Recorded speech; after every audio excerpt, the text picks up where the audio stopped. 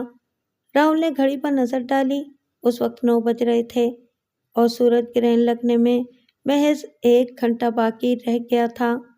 اسے جو کچھ بھی کرنا تھا اسی 1 گھنٹے میں کرنا تھا۔ راہل نے اس خیال کے آتے ہی اپنی رفتار بڑھا دی۔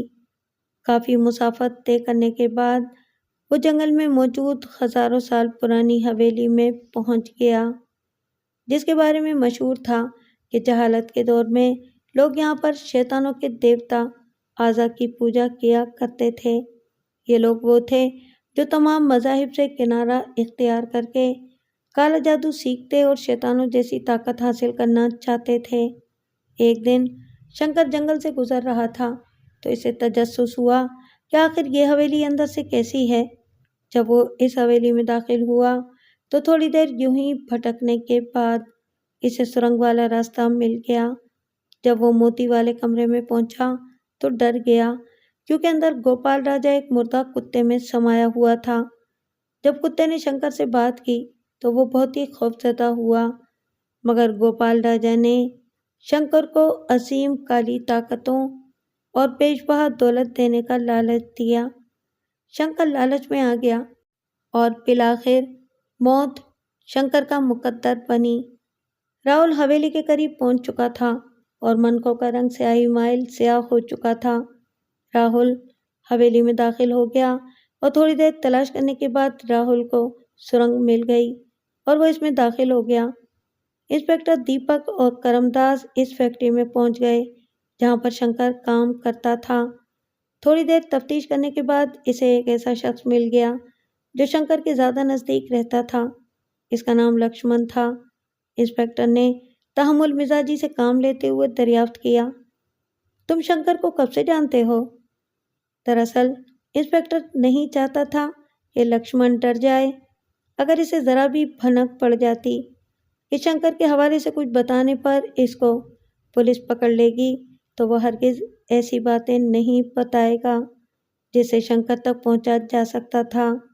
پھر لکشمن الفاظوں کا ایک ایسا جال بنتا کہ انسپکٹر دیپک محض غلط انفارمیشن کی بدولت اصل حقیقت جان نہ پاتا۔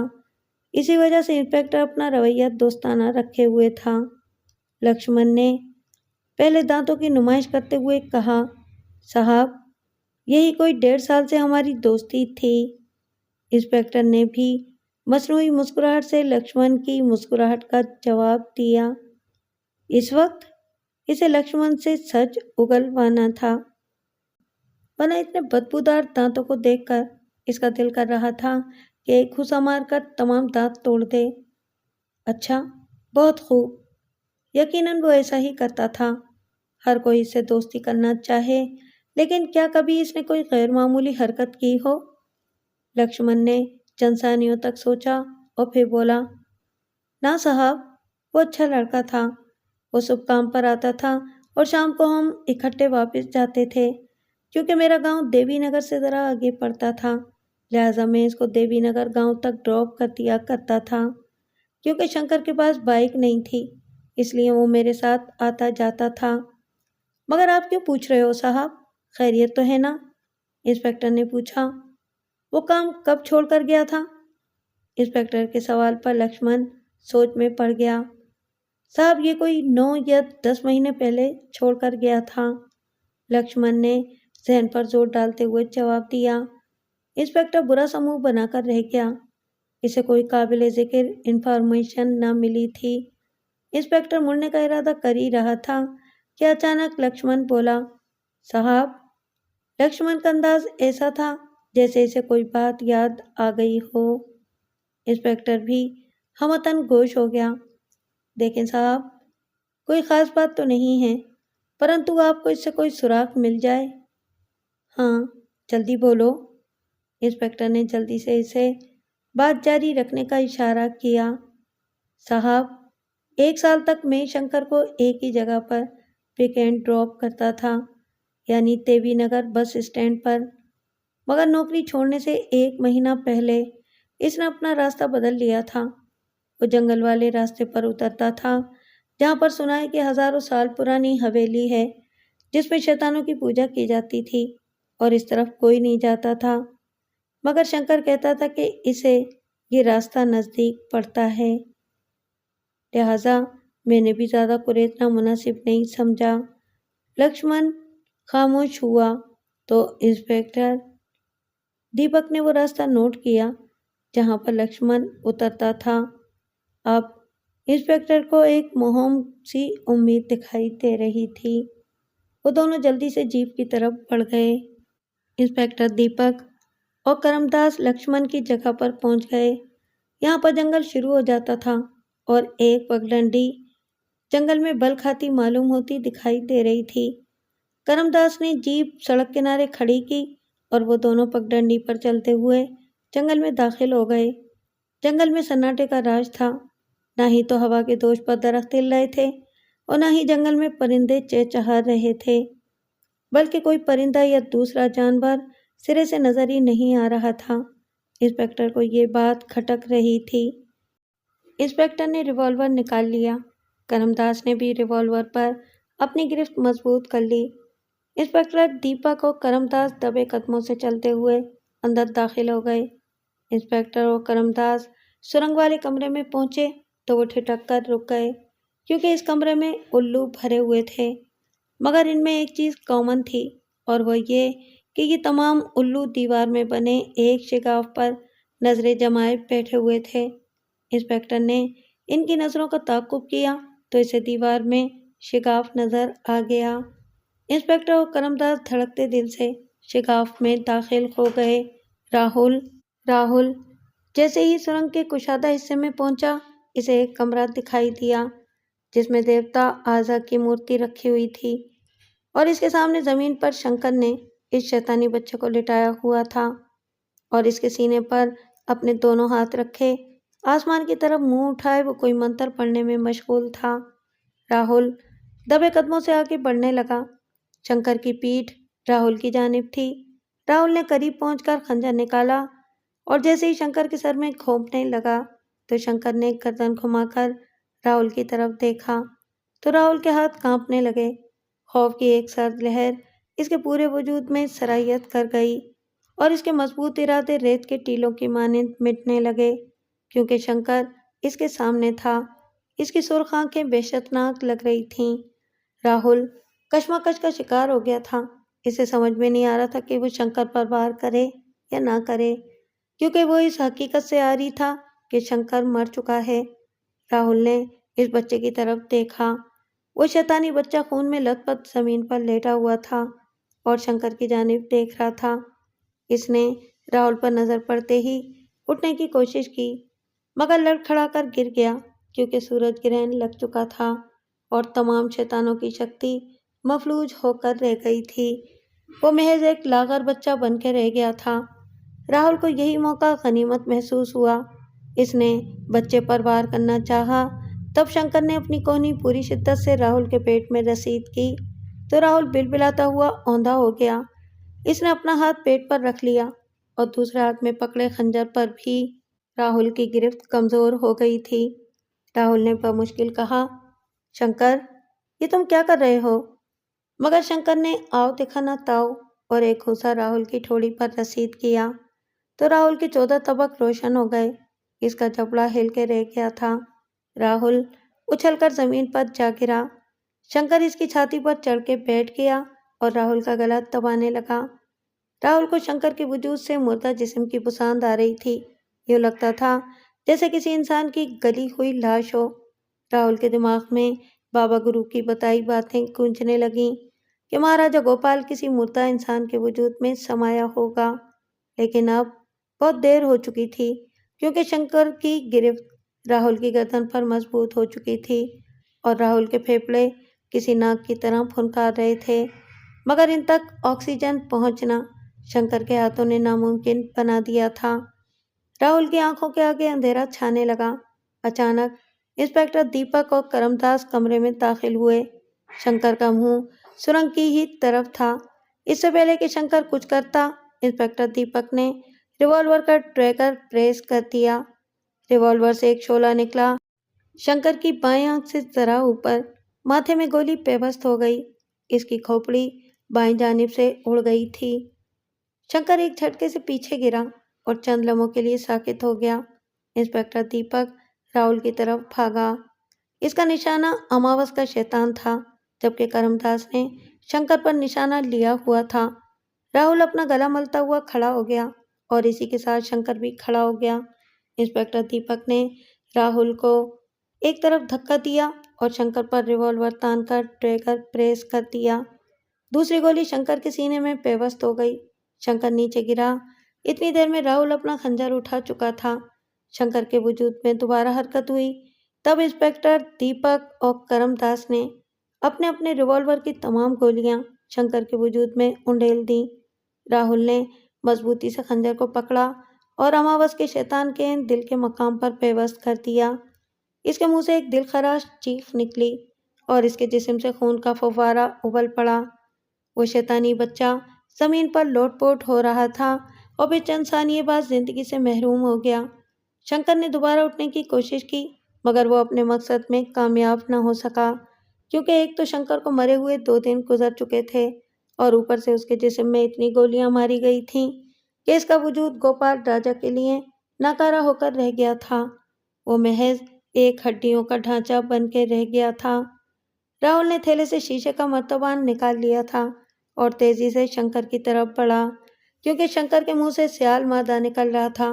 راہل نے شیشے کا مرتبان شنکر کے ہونٹوں سے لگا دیا اور دیکھتے ہی دیکھتے وہ مرتبان مادے سے بھر گیا۔ گوپال پوتر مرتبان میں قید ہو چکا تھا۔ راہل نے کاک لگا کر مرتبان کو مضبوطی سے بند کر لیا۔ راہل نے مرتبان اٹھا کر انسپکٹر کو دکھایا تو انسپکٹر نے اثبات میں سر ہلایا، جیسے سارا ماجرا سمجھ گیا ہو۔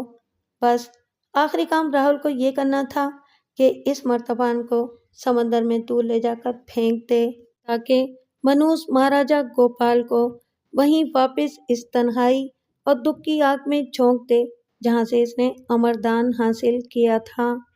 راہل کے دل میں یہ بات بیٹھ گئی تھی کہ مہاراجا گوپال ہمیشہ کی طرح اپنی ہی لگائی ہوئی آگ میں چلتا رہے گا جب تک یہ دنیا قائم رہے گی، اور ایسا ہی ہونا تھا۔